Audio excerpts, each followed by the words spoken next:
verset. J'aimerais donner la pensée du verset.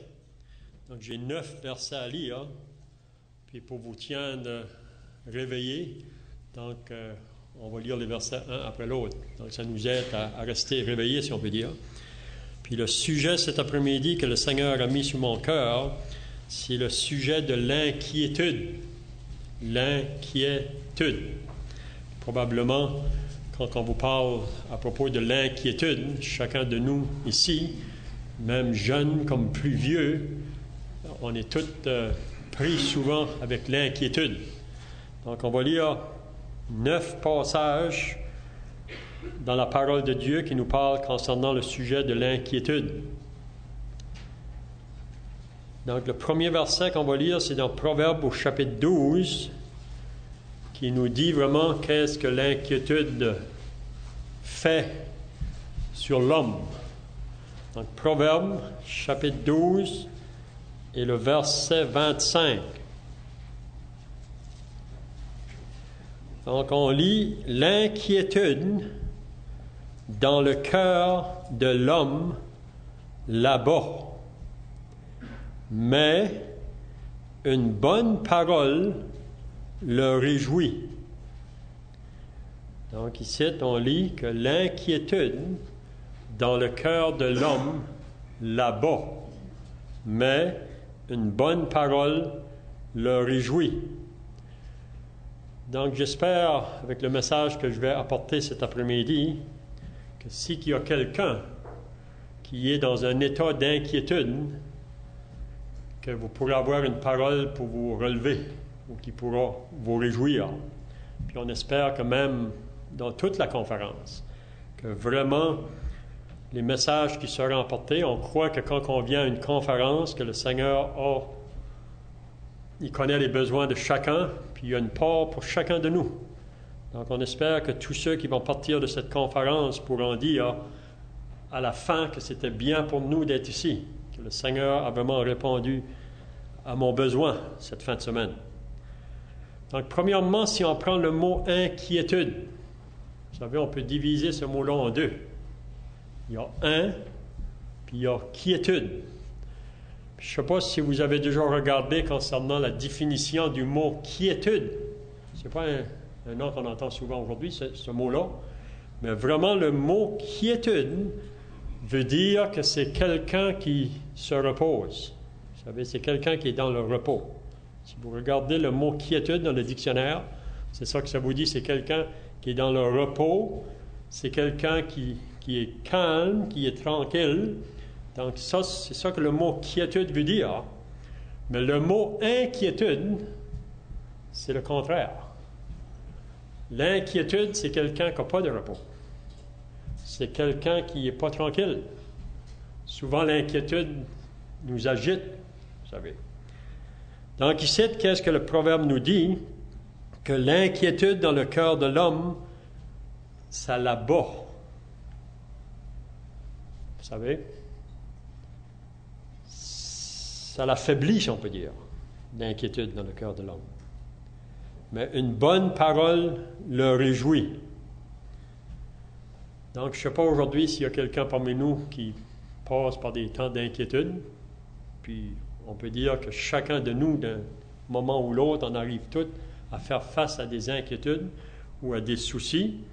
On sait qu'on vit dans un monde aujourd'hui qui est bien occupé avec les soucis ou les inquiétudes pour essayer de vivre dans ce monde ici.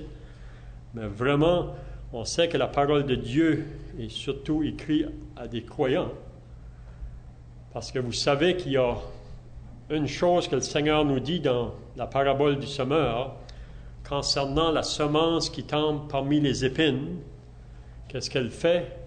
C'est que les épines étouffent cette semence-là, puis il compare les épines aux soucis, puis aux richesses, puis aux plaisirs de la vie. Donc les soucis ou les inquiétudes. Donc beaucoup de gens aujourd'hui sont tellement pris avec les inquiétudes de cette vie, ou les soucis pour essayer de vivre cette vie qui, vraiment, ça étouffe vraiment la parole. Mais ici, les passages que j'aimerais de partager aujourd'hui, c'est concernant au peuple de Dieu. Donc, qu'est-ce qu'on va lire maintenant? C'est dans Ésaïe au chapitre 41. Proverbes, c'est après les Proverbes, le livre d'Ésaïe au chapitre 41. On va voir qu'est-ce que Ésaïe dit ici. Puis ça, j'aimerais de l'appliquer à chacun de nous ici aujourd'hui. Mais on sait qu'ici, les paroles que Ésaïe nous dit, c'est concernant Israël. Bon, ça qui concerne l'inquiétude. Puis vous savez, les inquiétudes, ça peut être sur différents aspects, là. On va voir ça à mesure qu'on va avancer dans les différents passages. Mais ici, on pourrait dire pour Israël, l'exhortation de ne pas avoir des inquiétudes, c'est face aux persécutions ou à l'opposition de leurs ennemis. Parce qu'on sait qu'Israël est un peuple choisi de Dieu dans l'Ancien Testament, puis Dieu voulait de ce peuple-là qu'il porte un témoignage pour lui aux nations autour d'eux. Puis c'était un peuple qui connaissait les ennemis autour. Donc on lit au verset 8 du chapitre 41 d'Ésaïe. Ésaïe 41, le verset 8, ça dit « Mais toi, Israël, mon serviteur, Jacob, que j'ai choisi, race d'Abraham que j'ai aimé, toi que j'ai pris aux extrémités de la terre et que j'ai appelé d'une contrée lointaine, à qui j'ai dit, tu es mon serviteur. Je te choisis et ne te rejette point. » Surtout le verset 10. Donc, le Seigneur dit au peuple d'Israël, si on peut dire, « Ne crains rien, car je suis avec toi. » Donc, Israël, « Ne crains rien, car je suis avec toi. » Donc, ça, c'est une promesse que Dieu fait à Israël.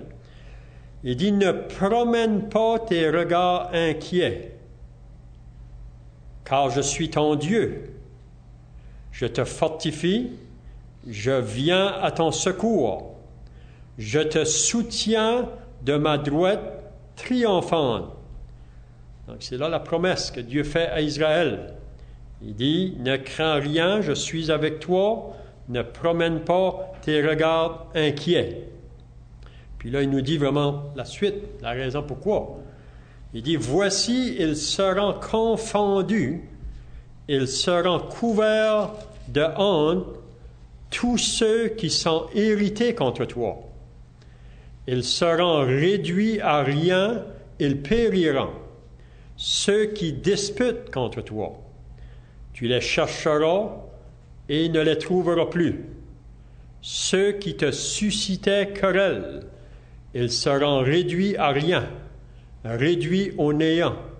Ceux qui te faisaient la guerre, car je suis l'Éternel ton Dieu, qui te fortifie, qui fortifie ta droite, qui te dit, ne crains rien, je viens à ton secours. Donc ici, une parole, une promesse, on peut dire, pour Israël. Puis j'aimerais appliquer cette promesse-là pour nous aujourd'hui ici. Parce que si vous êtes sauvés, si vous êtes nés de nouveau, vous savez, vous appartenez maintenant à la famille de Dieu. Vous êtes un enfant de Dieu. Vous êtes plus sur le terrain de l'ennemi. Parce que vous savez, avant d'être sauvés, on est comme des ennemis à Dieu. Vous savez. On est opposé à Dieu. Donc, le moment qu'une âme est sauvée, il commence à rencontrer de l'opposition ou qu'il commence à rencontrer des personnes qui vont vouloir le persécuter ou le rejeter à cause de sa foi qu'il professe. Puis vous savez, on a beaucoup de passages dans le Nouveau Testament pour appuyer cette vérité-là. Vous savez, le Seigneur Jésus lui-même, avec ses disciples, si vous lisez dans Jean chapitre 15, il dit à ses disciples, il dit, « Si le monde vous haït, sachez qu'il m'a haï avant vous. » Il dit, « Le serviteur n'est pas plus grand que son maître. S'ils m'ont persécuté, ils vous persécuteront aussi. » Même si vous allez dans Jean chapitre 16, le dernier verset, il dit, « Vous allez avoir des tribulations dans le monde, mais prenez courage, j'ai vaincu le monde. » Puis on voit vraiment, même si vous lisez l'épître de Pierre, on voit souvent que Pierre parle à des chrétiens qui sont sous la persécution. Ils sont dispersés partout à cause de la persécution. Donc il y a des personnes qui veulent leur faire du mal, vous savez.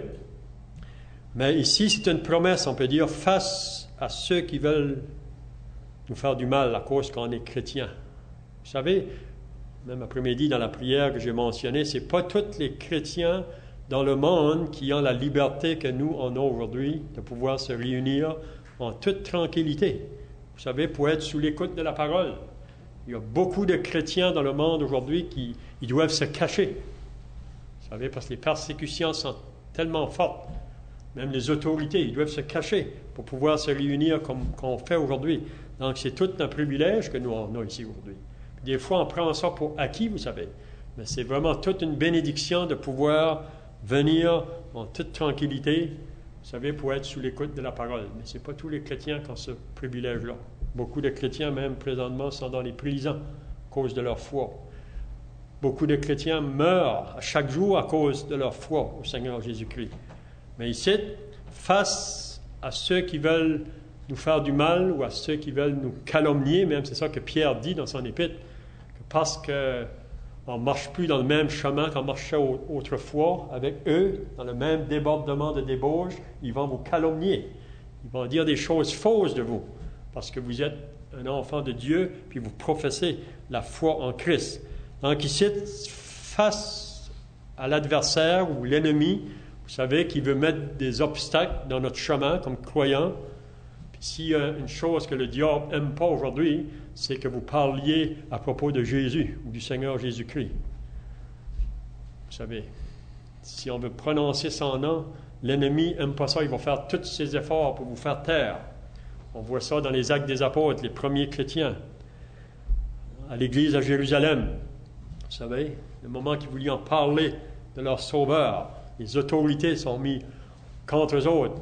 Ils ont fait des menaces pour les faire taire. Pierre et les gens ont dit, jugez-en vous-même s'il faut obéir à qui on doit obéir. Nous, on veut obéir à Dieu et non pas aux hommes. Donc, c'est une parole ici qui pourrait nous encourager face à l'adversaire ou l'ennemi qui voudrait nous faire du mal. Nous, comme chrétiens, vous savez, on doit aimer nos ennemis. On doit prier pour ceux qui nous persécutent, bénir ceux qui nous maudissent. Vous savez, quelqu'un qui est réellement né de Dieu, il va aimer même son ennemi. C'est ça que la parole de Dieu nous enseigne. Mais là, face à l'adversaire qui voudrait nous arrêter, on pourrait dire, donc ici, ne crains rien car je suis avec toi, ne promène pas tes regards inquiets car je suis ton Dieu, je te fortifie, je viens à ton secours, je te soutiens de ma droite triomphante. On va aller maintenant au chapitre 54. On voit un peu la même pensée peut-être, Ésaïe 54. Et on va lire à partir du verset 13.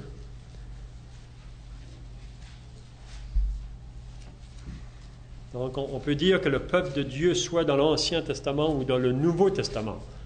Si vous êtes associé avec Dieu, si vous avez cru en Dieu, vous allez connaître de l'opposition ou du monde autour de vous. Donc, au verset 13, il dit, « Tous tes fils seront disciples de l'Éternel, et grande sera la prospérité de tes fils. Tu seras affermi par la justice.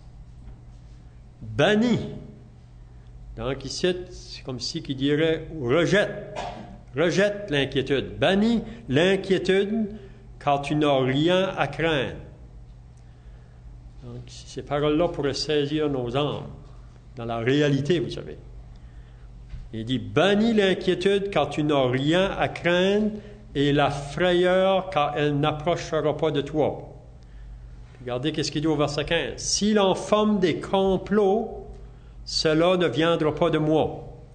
Quiconque se liguera contre toi tombera sous ton pouvoir.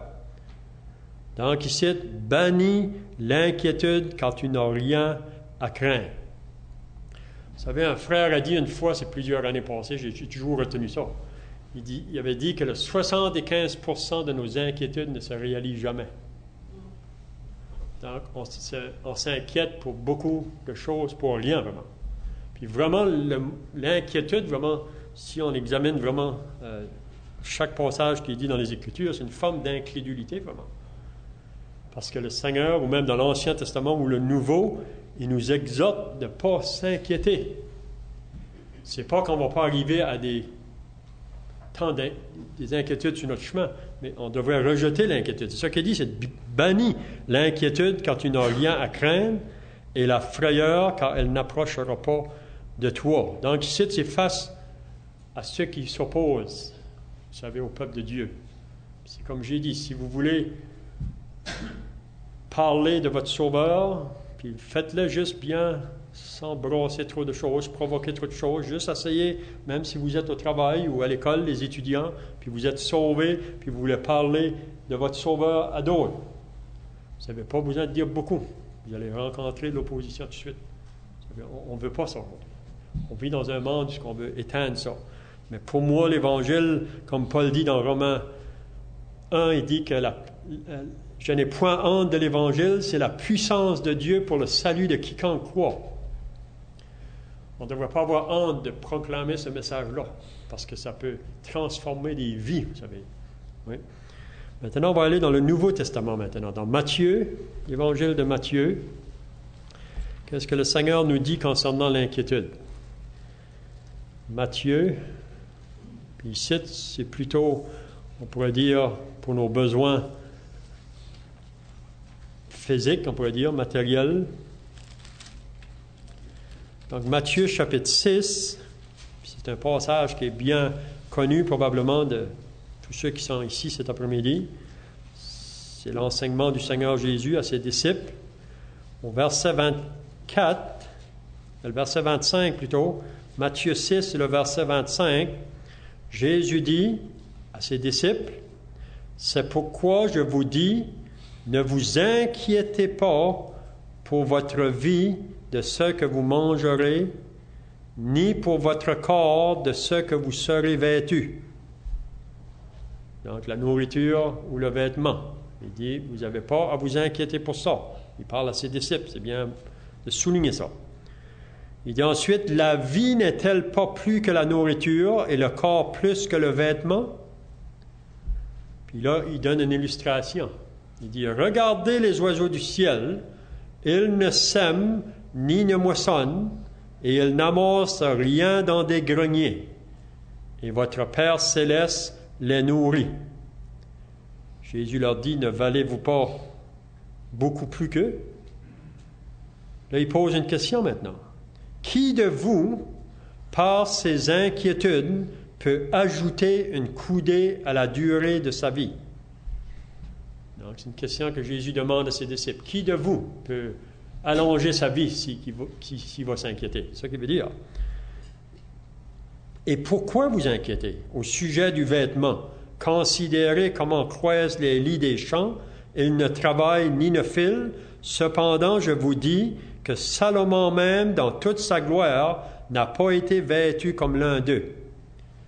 Donc, si Dieu revêt ainsi l'herbe des champs qui existe aujourd'hui et qui demain sera jetée au four, ne vous vêtira-t-il pas à plus forte raison, gens de peu de foi?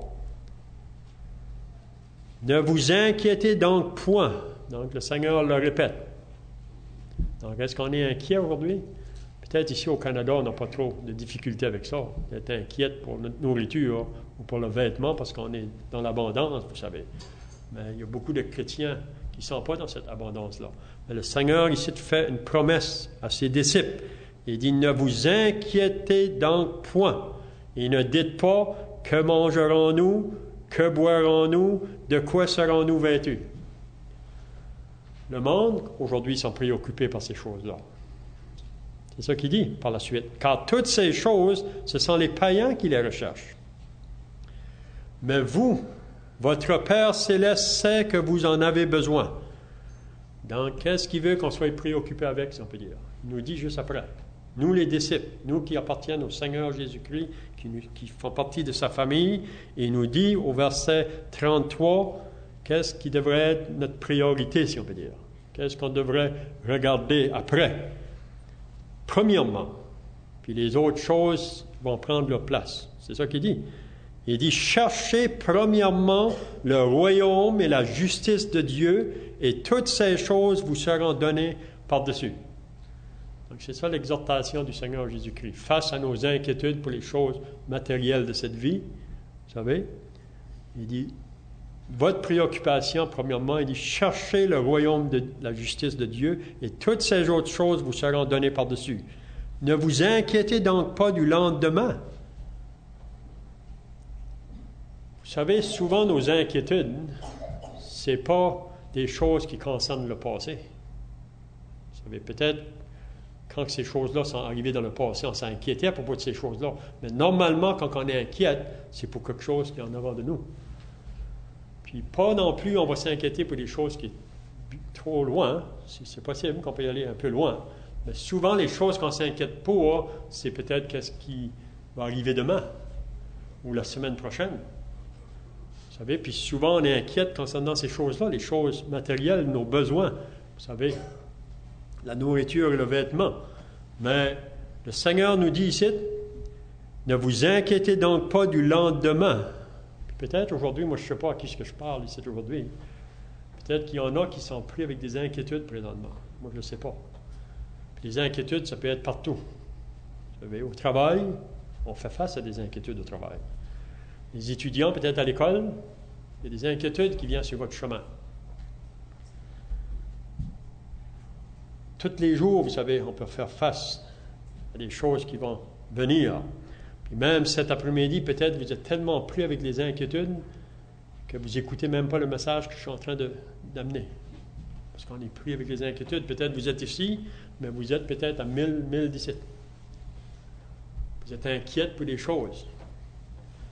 Mais si je pourrais après-midi nous encourager moi-même, vous savez, le Seigneur nous dit, ne vous inquiétez donc pas du lendemain, car le lendemain aura soin de lui-même. À chaque jour suffit sa peine. Puis probablement que plusieurs frères ici ou des sœurs qui sont plus âgés, ils peuvent vous dire par expérience que si on a mis le Seigneur en premier dans notre vie, ces autres choses-là tombent à leur place. On n'a même pas besoin de s'inquiéter, vous savez. Si vous voulez mettre le Seigneur en premier dans votre vie, connaître sa volonté pour votre vie, les autres choses, vous n'avez pas à vous inquiéter. Il va arranger les choses pour vous, en avant de vous. Maintenant, on va y aller dans Matthieu 10. Un autre point ici. Matthieu 10, c'est surtout face à vouloir partager le message de l'Évangile envers les autres. Ou si on va être appelé à témoigner vraiment de la parole de Dieu envers les personnes autour de nous. Matthieu chapitre 10, Jésus ici, il parle encore à ses disciples, à ceux qu'il va envoyer là, c'est 70 disciples. Puis il dit au verset 16 du chapitre 10, il dit, « Voici, je vous envoie comme des brebis au milieu des loups. » Donc, c'est pas trop facile, ça, d'aller dans ces endroits-là. Vous savez, il dit à ses disciples, il dit, « Je vous envoie comme des brebis au milieu des loups. » C'est pas trop une place qui est facile à aller. Mais il dit, « Soyez donc prudents comme les serpents et simples comme les colombes. Mettez-vous en garde contre les hommes, car ils vous livreront aux tribunaux, et ils vous battront de verge dans leurs synagogues. Vous serez menés à cause de moi devant des gouverneurs et devant des rois pour servir de témoignage à eux et aux païens. » Puis regardez qu'est-ce qu'il dit après, c'est surtout le verset 19. « Mais quand on vous livrera, ne vous inquiétez ni de la manière dont vous parlerez. » Donc, vous n'avez pas à vous inquiéter aux paroles que vous aurez à dire. Puis c'est souvent ça, c'est des fois qui nous arrête, qui nous inquiète. Vous savez, si on doit rendre témoignage de notre Sauveur, ou qu'on va être amené devant des personnes qui veulent savoir vraiment notre raison de vivre comme chrétien, puis des fois on s'inquiète. Qu'est-ce qu'on va dire? Mais ici, il dit, quand on vous livrera, ne vous inquiétez ni de la manière dont vous parlerez, ni de ce que vous direz. Ce que vous aurez à dire vous sera donné à l'heure même. Puis qui est-ce qui va nous donner les paroles? car ce n'est pas vous qui parlerez, c'est l'Esprit de votre Père qui parlera en vous. Donc, probablement que chacun de nous ici qui sommes sauvés, on a expérimenté ça à plusieurs fois. Vous savez, quand ça venait le temps de témoigner de notre Sauveur, puis des fois on dit, je ne sais pas ce que les paroles venaient, mais on dirait que ça sortait tout seul. Ça vous est déjà arrivé probablement. On parle avec des personnes. Puis souvent, vous savez, qu'est-ce qui empêche souvent, même les chrétiens aujourd'hui, de partager l'Évangile à d'autres, c'est cette inquiétude-là. C'est qu'est-ce qu'on va leur dire. Mais ici, il ne faut pas s'inquiéter. Ici, c'est vraiment, il parle aux disciples qui vont être amenés devant les tribunaux, devant les gouverneurs. Puis on a l'exemple de ça, lisez dans les Actes des Apôtres au commencement. Les apôtres étaient en face à des chefs religieux, puis ils devaient parler de la part de Dieu. Mais il dit, vous n'avez pas à vous inquiéter, qu'est-ce que vous aurez à dire. C'est ça que Jésus nous enseigne. Même qu'il dit, le frère livrera son frère à la mort et le père son enfant. Les enfants se soulèveront contre leurs parents et les feront mourir. Il dit aux disciples, vous serez haïs de tous à cause de mon nom, mais celui qui persévérera jusqu'à la fin sera sauvé. Mais ici, nos inquiétudes face à rendre témoignage pour notre Sauveur. Il dit, on n'a pas à s'inquiéter. Quand ça va être le temps de parler, parce qu'il dit que le Saint-Esprit en nous va nous donner les paroles au temps présent. Donc c'est vraiment encourageant, ça ici. Maintenant, on va aller dans Luc au chapitre 10. Luc au chapitre 10. Et le verset 38. On va voir une autre forme d'inquiétude. Luc 10, le verset 38. On lit, « Comme Jésus était en chemin avec ses disciples, il entra dans un village, et une femme nommée Marthe le reçut dans sa maison. Elle avait une sœur nommée Marie, qui s'étant assise aux pieds du Seigneur, écoutait sa parole. Marthe, occupée à divers soins domestiques, occupée aux travaux de la maison, survint et dit, « Seigneur, c'est comme si qu'elle fait un reproche au Seigneur, vraiment. « Seigneur, cela ne te fait-il rien que ma sœur me laisse seule pour te servir? Dis-lui donc de m'aider. » Donc, c'est comme si qu'elle fait un reproche au Seigneur, ou qu'elle veut que le Seigneur parle à sa sœur. Mais là, Jésus va lui répondre. Le Seigneur lui répondit, « Marthe, Marthe, tu t'inquiètes et tu t'agites pour beaucoup de choses. » Parce que l'inquiétude, souvent, nous agite vraiment. « Tu t'inquiètes et tu t'agites pour beaucoup de choses. Une seule chose est nécessaire. Marie a choisi la bonne part qui ne lui sera point ôtée. » Donc ici, c'est tout un événement, si on peut dire. Jésus avec ses disciples, vous savez qu'ils voyagent de lieu en lieu, de village en village. Puis là, il arrive dans cette maison ici, à Béthanie. Puis c'est pas dans toutes les maisons que Jésus était bienvenu. Hein? Puis surtout si on arrive avec 12 personnes avec nous. Vous savez qu'ils arrivent à notre maison. Mais là, ici, ça nous dit que Jésus, dans ce village-là, dans cette maison-là, Béthanie, était bienvenu. Bienvenu. C'est pas partout qui est bienvenu. Puis là, ça nous dit que c'est Marthe, c'était deux sœurs dans cette maison-là. Marthe, elle a invité Jésus d'entrer chez elle. Puis là, on peut voir dans la maison, on peut s'imaginer d'être là. Puis on voit les 12 qui sont là avec le Seigneur Jésus. Puis Marie, elle, sa sœur, elle a réalisé, c'est Jésus. Donc, ça dit qu'elle vient parce qu'elle s'assit au pied du Seigneur pour écouter sa parole. Donc, on pourrait dire que Marie a pris l'opportunité ou l'occasion, vraiment, parce que ce n'est pas tous les jours que le Seigneur passe chez nous. Donc, le Seigneur est là, donc elle veut prendre l'occasion de s'asseoir à ses pieds pour écouter sa parole. Ça ne nous dit pas qu'est-ce que Jésus parlait, mais Marie, elle a une soif pour écouter la parole de Dieu.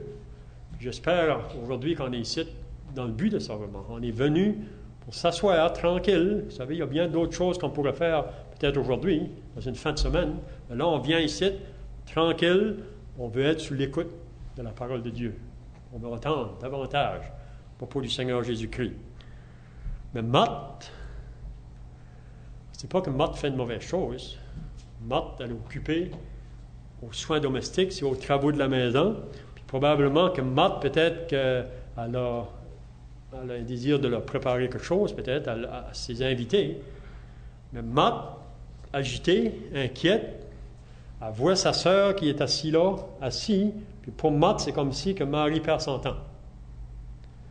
Puis vous savez aujourd'hui que si vous allez donner du temps à la parole de Dieu, mettre même un temps à part chez vous, peut-être que les gens autour vont voir que c'est une perte de temps, ça. Ça veut dire s'arrêter pour pouvoir être sous l'écoute de la parole. Mais là, Marthe vient au Seigneur. Elle est inquiète, agitée. Vous savez, puis elle voit sa sœur là, elle est prise par le travail, elle voit sa sœur qui ne fait rien. Seigneur, ça ne te fait pas rien que Marie est là, à rien faire, si on peut dire. Dis-lui donc qu'elle vienne m'aider. Donc elle commande le Seigneur. Mais regardez qu'est-ce que Jésus dit. Marthe, Marthe. Il la reprend à 2 fois. Marthe, Marthe. Puis vous savez, dans la Bible, quand des noms sont mentionnés à 2 reprises, ça veut dire que le Seigneur a quelque chose d'important à nous dire. On voit ça souvent dans la parole. Des personnes qui ont été appelées 2 fois par leur nom. Abraham, Abraham. Mais là, ici, il dit, Marthe, Marthe. Tu t'agites et tu t'inquiètes pour beaucoup de choses. Est-ce que Jésus avait raison de lui dire ça? Oui, il avait raison de lui dire. Il dit, tu t'agites et tu t'inquiètes et tu t'agites pour beaucoup de choses. Une seule chose est nécessaire. Marie a choisi la bonne part qui ne lui sera pas ôtée. Donc ici, vraiment, c'est vrai qu'on est tous appelés, on a toutes des responsabilités dans nos vies de chaque jour. Soit à la maison, les parents avec les enfants, ou n'importe où, au travail ou à l'école, n'importe où. Mais vraiment, il ne faut pas oublier de mettre un temps à part pour être sous l'écoute de la parole. On vit dans un monde aujourd'hui tellement vite. Vous savez, même les gens, on essaie d'encourager les personnes à lire la parole de Dieu. Mais ils disent juste que vous pensez qu'on ne peut pas prendre le temps pour faire ça. On vit tellement vite. Mais si vous ne prenez pas le temps, vous savez, vous n'aurez jamais le temps. Donc, pour moi, ça devrait devenir prioritaire, surtout pour nous qui sommes chrétiens, un temps à part chaque jour pour la parole de Dieu. Puis si vous donnez du temps à la parole de Dieu, vous allez avoir plus de temps à faire vos autres choses. Mais si vous ne donnez pas de temps au Seigneur, vous allez manquer de temps pour faire les autres choses. Mais c'est ça que le Seigneur veut nous faire comprendre. Maintenant, on va aller dans Philippiens. Probablement, c'est tous des passages que vous connaissez, mais on a besoin de se faire rappeler de ces passages-là. Philippiens au chapitre 4.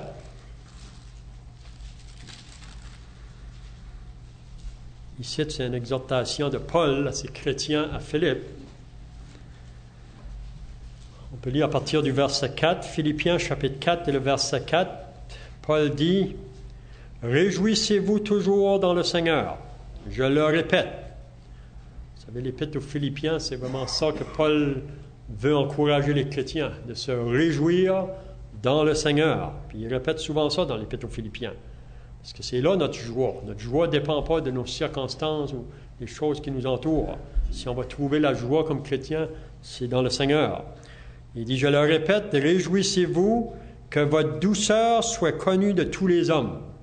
Le Seigneur est proche. Puis c'est là le verset. Ne vous inquiétez de rien. Mais en toutes choses, il ne dit pas mais en certaines choses, il dit en toutes choses. Il dit ne vous inquiétez de rien, mais en toutes choses, faites connaître vos besoins à Dieu par des prières et des supplications avec des actions de grâce. Et la paix de Dieu, qui surpasse toute intelligence, gardera vos cœurs et vos pensées en Jésus-Christ. Donc ici, Paul, il est en prison, Paul, quand il a écrit cette lettre-là. Puis il n'était pas dans des conditions faciles. Vous savez, ce n'est pas les prisons d'aujourd'hui. On a des prisons aujourd'hui où les gens fassent des mauvais coups pour se trouver en prison. Parce qu'ils sont tellement bien traités qu'ils font des coups pour aller en prison. Ils sont bien nourris. Il y a toutes sortes de choses dans les prisons aujourd'hui pour amuser les personnes. Il y a toutes sortes d'activités. Donc, beaucoup de gens aujourd'hui font des troubles dans la société pour se trouver en prison. Mais la prison que Paul était, pour moi, ce n'est pas les prisons d'aujourd'hui. Mais Paul, dans la prison à Philippe, où ce qu'il était quand il a écrit sa lettre aux Philippiens, il aurait eu toutes les raisons pour se plaindre. Vous savez, parce qu'il n'était pas dans une condition facile, mais il se réjouissait, Paul, dans la prison. Savez-vous pourquoi? Parce qu'il avait pu parler de l'Évangile à des personnes qui se trouvaient là. C'est ça qui le réjouissait. Puis ici, quand il écrit sa lettre aux Philippiens, il veut encourager ces chrétiens-là de se réjouir dans le Seigneur. Puis là, il dit, ne vous inquiétez de rien. C'est pas qu'il n'y a pas des inquiétudes qui vont venir. Ils vont venir sur nos chemins. Mais ne vous inquiétez de rien, mais en toutes choses. Ça veut dire petite comme grande, toutes les difficultés qui peuvent venir sur notre route, toutes les épreuves qui peuvent être permises dans notre chemin. Il dit, faites-les connaître à Dieu. Donc, avoir un esprit de prière continuellement. Ne vous inquiétez de rien, mais en toute chose, faites connaître vos besoins à Dieu par des prières et des supplications. Puis là, il nous dit, et la paix de Dieu qui surpasse toute intelligence gardera vos cœurs en Jésus-Christ. Donc, c'est beau ça. Je ne sais pas si vous l'avez expérimenté, mais probablement que oui. Je pense que chaque chrétien, face à des temps d'inquiétude, puis moi, je vous exhorte à le faire. Puis c'est ça que moi-même, j'essaye de faire le moment qu'une inquiétude vient à ma porte. J'essaye de me retirer tout de suite, puis me mettre dans la prière pour exposer ça au Seigneur. Vous savez, puis ça peut être pour n'importe quoi, vous savez. Difficultés à la maison, avec les enfants, au travail, dans l'assemblée. Vous savez, à tous les jours, il va venir des choses qui pourraient nous amener des inquiétudes. Mais pour moi, si on va avoir une victoire, si on peut se retirer, puis exposer ça au Seigneur. Puis le moment qu'on lui a exposé, c'est de croire qu'il va intervenir. Peut-être pas de la manière que nous, on voudrait, mais c'est de croire qu'il va prendre ça dessus. Quelqu'un a dit une fois, c'est comme quelqu'un qui va voir un avocat avec ses difficultés. Donc, il va vers l'avocat, puis lui expose. Puis ensuite, il laisse ça aux mains de l'avocat. Donc, nous, Paul nous exhorte, ne vous inquiétez de rien, mais il dit, mais en toute chose, le moment que quelque chose arrive, même dans des décisions qu'on doit prendre, vous savez, il faut les faire connaître au Seigneur. Puis la paix de Dieu, puis c'est ça qui va maintenir une paix en dedans de nous. On va être capable de rester tranquille, calme. On va être quiétude. C'est ça que j'ai dit au commencement. La quiétude, c'est qu'on peut se reposer, même face à des choses qui sont vraiment contraires à nous. Mais si on n'est pas quiétude, on est inquiet, donc on n'est pas tranquille. On est agité, vous comprenez?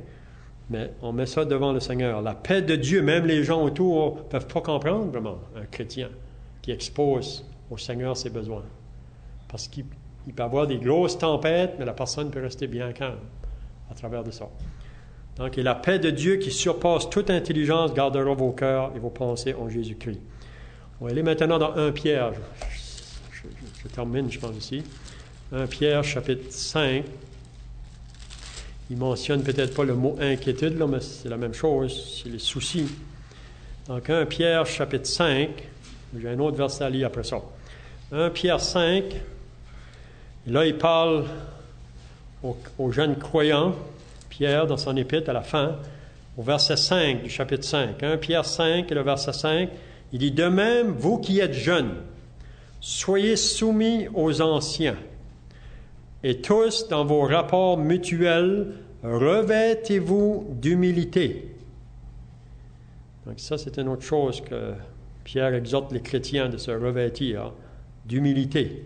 « Car Dieu résiste aux orgueilleux, mais il fait grâce aux humbles.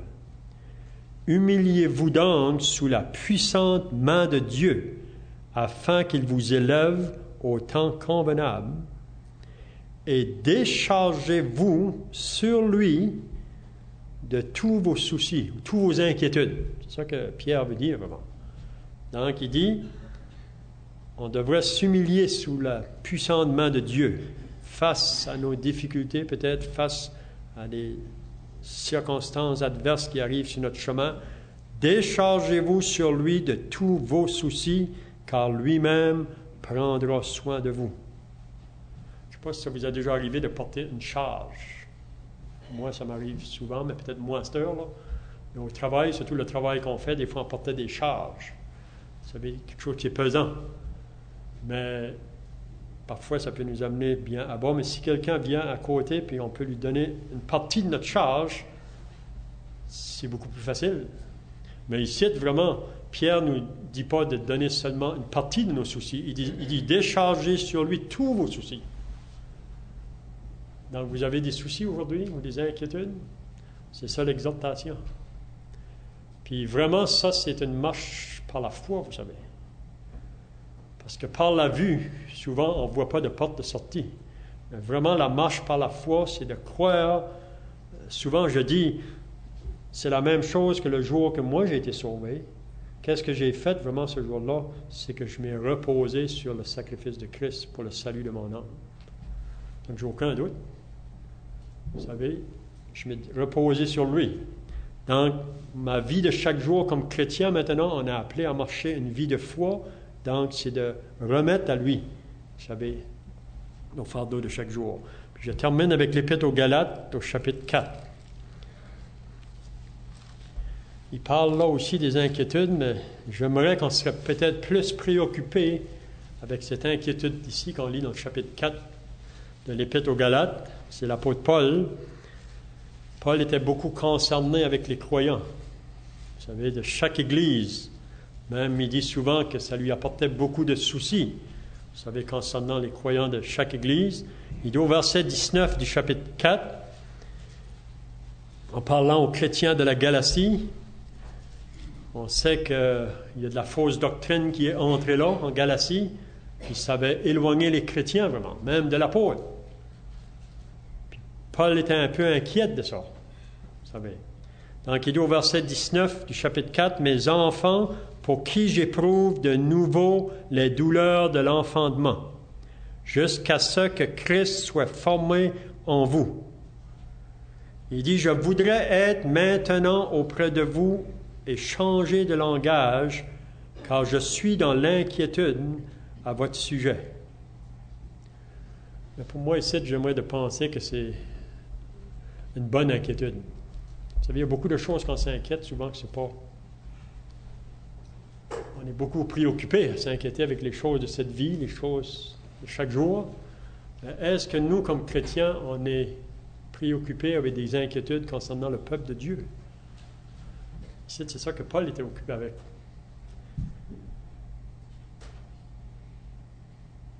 Donc, il dit, « Je voudrais être maintenant auprès de vous et changer de langage, que je suis dans l'inquiétude à votre sujet. » Donc, elle est inquiète pour les choses de Dieu. Ça devrait être ça, peut-être la seule inquiétude qu'on devrait avoir.